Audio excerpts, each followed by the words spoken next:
கடைசியா ஆறாவது வார்த்தை என்ன தெரியுமா? முடிந்தது. சொல்லுங்க பாபு.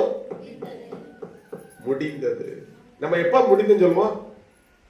அந்த பக்கத்து தெருவில் ஒரு தாத்தா, அவர் ராமசாமி என்னாச்சு, அது முடிஞ்சிருச்சு, செத்துட்டாருமோ, சாவத்தான் முடிஞ்சதுன்னு சொல்லுவோம். ஆனா ஏசு இன்னும் சாகல, ஆனா முடிஞ்சதுங்கிறார். எதை முடிஞ்சதுங்கிறாரு? அல்லேலூயா. இருள் வந்தும், வேதனை வந்தும், பிரச்சனைகள் வந்தும், தாகத்தை உணர்ந்தும் அவர் முடிந்ததுங்கிறார். என்னது? அல்லேலூயா. பிதா எனக்கு கொடுத்த வேலையை செய்து முடித்தேன். தேவன் எனக்கு கொடுத்த வேலையை செய்து முடித்தேன்.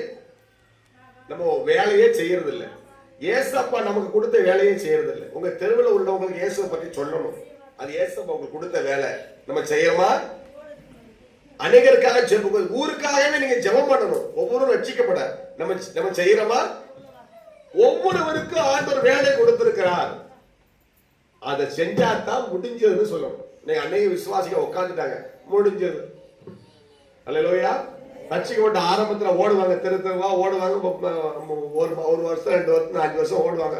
பிரச்சனை வந்த பிறகு முடிஞ்சிருச்சு, ஏமா எங்க உழித்து போல முடிஞ்சிருச்சு, முடிஞ்சு சாக வேண்டியதான். அல்லேலூயா. கர்த்தருக்கு ஸ்தோத்திரம். ஆமா, இன்னைக்கு அநேக ஊழியம் செய்யாம இருக்க காரணமே வாழ்க்கையில வரக்கூடிய பிரச்சனை. இருள் வந்த உடனே அவர்கள் முடிந்தது என்று ஒரு வாரமோ உட்கார்ந்துருந்தாங்க. அல்லேலூயா. கர்த்தருக்கு ஸ்தோத்திரம். முடிந்தது, அதான் சொன்னாரு. அல்லேலூயா. கடைசி கட்டத்துல முடிந்துன்னு சொல்லணும். அவங்க இப்பவே கொஞ்சம் வயசுலயே முடிந்ததுன்னு உட்கார்ந்துக்கிட்டாங்க.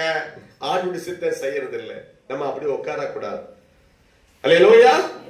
ஆமா. கடைசி வார்த்தை என்ன வார்த்தை? 7வது வார்த்தை, பிதாவின் ஆவியை ஒப்புவிக்கிறேன். பிதாவின் ஆவியை, அவ்வளவுதான். இதான் 7வது வார்த்தை. கவனிங்க,